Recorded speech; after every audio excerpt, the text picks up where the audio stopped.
President Biden needs to be charged or he needs to be removed from office under the 25th Amendment. There isn't a middle ground here. I look forward to talking with Speaker Johnson and many of my colleagues. We need to look at possibly impeachment, but the cabinet should be invoking the 25th Amendment. Kamala Harris needs to lead the cabinet to invoke the 25th Amendment. This is beyond politics. This is about the country now. I have to check in with some of the legal minds that I trust. But for over, look, the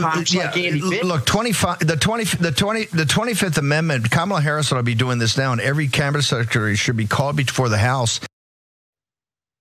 So coming out of the special counsel's report from last week, virtually every right-winger in America has run to a camera and or a microphone to say that Joe Biden clearly needs to be removed from office in any way possible. Impeachment, that would be cool. Maybe the 25th Amendment, because Robert Hur says that he has a bad memory.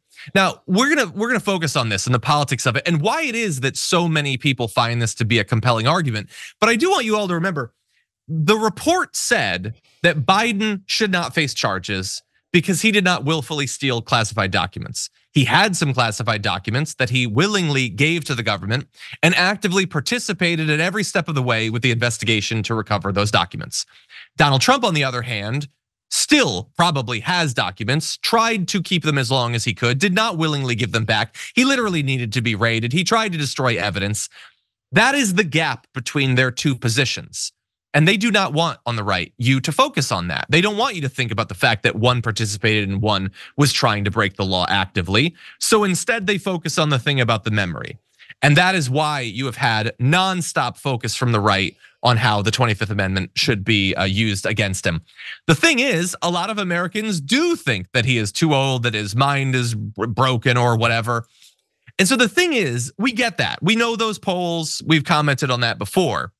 The interesting thing is that coming out of this special counsel report, which has those two components, the memory and the fact that he didn't break the law in the way that Trump did, the media has really focused on his brain. And so you see, over the course of just 3 days, the Washington Post had 33 stories about Biden's mental fitness. Wow. The New York Times had 30. This is during the same weekend where Donald Trump is saying, I don't care. If Russia wants to invade Europe, whatever, who cares? It's also the same week in which, I just want to briefly play this SOT. We didn't even use this as a whole thing that we're talking about. But at the same time, they're doing dozens of stories about Joe Biden's brain. Donald Trump was ranting about this. We have to win in November, or we're not going to have Pennsylvania. They'll change the name. They're going to change the name of Pennsylvania. Yeah, just normal stuff for a former president to be talking about, how if Joe Biden wins, Pennsylvania is going to be forced to change its state name or whatever else dementia granddad is ranting about.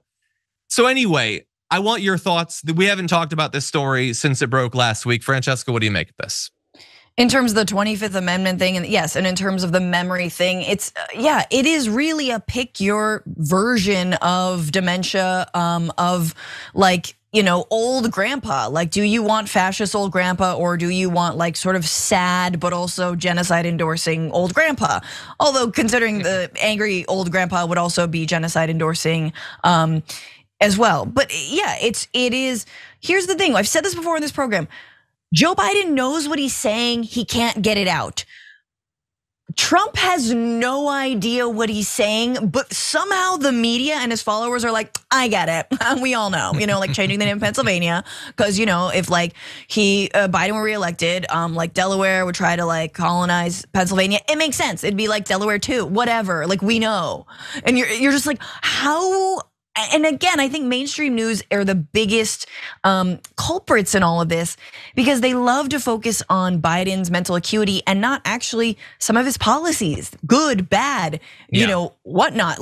Actually talk about what 4 more years of Biden would look like. That's what you should be telling your audiences. What would 4 more years of Donald Trump look like? What are the stakes for Donald Trump staying out of jail? That's what they should be focused on. This is what we got. We've got these melty brain octogenarians, so let's try and distinguish between the two of them in a responsible way. Yeah, so it really plays to the media needs to appear that they are being critical of both sides, but they don't want to critique Biden's policies. So this is like a shortcut. And hey, we're being balanced. We criticize Trump, but we're also criticizing Biden. But meanwhile, they're not focusing on the policies, which arguably I think is much more important. And it's this like faux balance. And it feels to me like, Bud is neurons. That's what it feels like to me. It feels like the media. Do you remember what the media focused on in the days leading up to the 2016 election?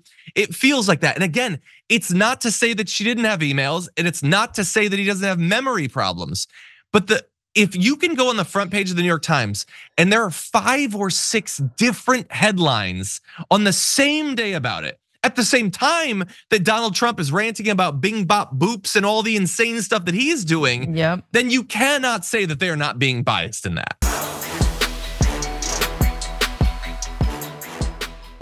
For more political news breakdowns, interviews, stories of activism, and me trying my hardest to care about the occasional big celebrity news story, subscribe to our YouTube channel at youtube.com/The Damage Report. And you can ring the bell wherever it is so you don't miss anything.